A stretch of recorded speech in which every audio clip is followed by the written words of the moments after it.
Ward number 8ની સ્વેજલ વ્યાસ સહિત આખી panel કોંગ્રેસની આખી પેનલ આજે જૂની કલેક્ટર કચેરી ખાતે ફોર્મ ભરવા માટે પહોંચી છે। આજે ફોર્મ ભરવાનો અંતિમ દિવસ હોય ત્યારે વોર્ડ નંબર 8ની કોંગ્રેસની આખી પેનલ તમામ ચારેય ઉમેદવારો ફોર્મ ભરવા માટે પોતાના જનસમર્થકો સાથે પહોંચ્યા છે। આ સાથે તેમને ભાજપ પર આકરા પ્રહારો કરતા કહ્યું કે છેલ્લા 30 વર્ષથી ભાજપનું શાસન છે, તેમ છતાં जनता हैरान परेशान થઈ રહી છે। હવે પરિવર્તન આવશે। વોર્ડ નંબર 8ના કોંગ્રેસના તમામ ઉમેદવારો આજે જૂની કલેક્ટર કચેરી ખાતે પહોંચ્યા છે અને પોતાની ઉમેદવારી નોંધાવી જીતનો આત્મવિશ્વાસ પણ વ્યક્ત કર્યો છે।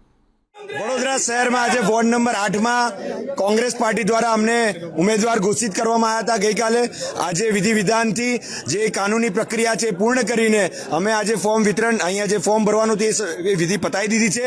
હવે હવેથી 26 તારીખ સુધી લોકોના ઘરમાં જઈને આ પાખંડીઓએ કરેલા કાંડો, ચાહે શમશાનના લાકડામાં હોય, પેવર બ્લોકમાં હોય, રોડોમાં હોય, વિશ્વામિત્રીમાં હોય, ગટર હોય, સંપૂર્ણ જગ્યા પર જે રીતે શહેરને લૂંટ્યા છે એને ખુલ્લા પાડીશું, છાતી ઠોકીને કહીશું, ઘરે ઘરે જઈને કહીશું આ બદલાવની રાજનીતિ છે। હવે પછી જે રાજનીતિ થવાની છે એ સંપૂર્ણ રીતે બદલાશે। લોકો થાક્યા છે, કંટાળ્યા છે, બહારથી ઉમેદવારો લાયા છે, 2 વર્ષમાં જોઈન થનાર આજે ઉમેદવાર છે, બાકી બધા કાર્યકર્તાઓ થાકી ગયા। આ જ વસ્તુથી હવે અમે બતાવીશું, આ જ જવાબ એમને મળશે। ભારત માતા કી પૂરેપૂરો વિશ્વાસ છે વડોદરા શહેરના લોકો અને નગરજનો પ્યાર અને એમના વિશ્વાસ સાથે ગલી ગલી પર જ્યારે અમે જતા હોય ત્યારે એમના ચહેરા પર ડર ને ખૌફ દેખાય છે। સચ્ચાઈ બોલી નથી શકતા, કોઈને કહી નથી શકતા। એવા સંજોગોની અંદર પબ્લિકને વિશ્વાસ આપવા, એમને હૂફ આપવા કે કોંગ્રેસ પાર્ટી તમારી સાથે છે, કોંગ્રેસના એક યોદ્ધા તમારી સાથે છે, વડોદરા શહેરના તમામ યુવાનો તમારી સાથે છે, વડોદરા શહેરની ગણેશ ઉત્સવ સમિતિ તમારી સાથે છે। કોઈનાથી ડરવાની જરૂર નથી। સંપૂર્ણ રીતે આપણા જે વિસ્તારના લોકો છે વોટિંગને દિવસે ધ્યાન આપવાનું છે કે કઈ રીતે વોટિંગ વધે। માઇક્રો પ્લાનિંગ 10 દિવસમાં 1200 સોસાયટીમાં મતદાન કરવાનું જે ચૂંટણી પંચે આયોજન કર્યું છે એ એકચ્યુઅલીમાં અમે તો એને માનીએ છીએ કે આ ખોટું કહેવાય।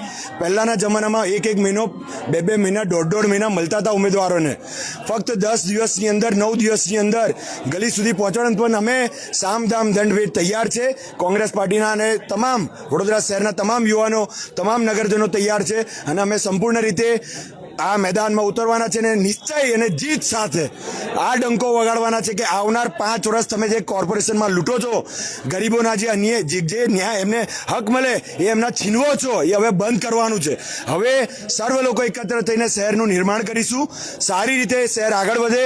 સુરતમાં મેટ્રો આવી ગઈ, અમદાવાદમાં મેટ્રો આવી ગઈ, અહીંયા વીડકોસના ઠેકાણા નથી, 2,000 કરોડના રોડો બનાવ્યા, આજે 1 કિલોમીટરમાં 1 રોડ સારો નથી, સંપૂર્ણ જગ્યા પર ભ્રષ્ટાચાર, ચારે બાજુ ભ્રષ્ટાચાર।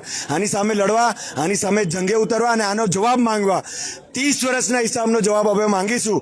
આ જવાબદારી સાથે અમે લોકો આજે મેદાનમાં ઉતર્યા છે અને સર્વ નગરજનોને કહીએ છીએ વિશ્વાસ, ભરોસો રાખજો।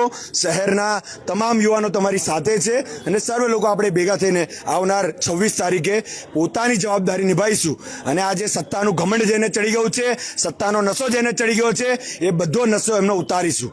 પાર્ટી ટિકિટ અમને આપી છે, સંપૂર્ણપણે ભરોસો મૂકીને અમે સંપૂર્ણપણે કામ કરીશું। જય માતા।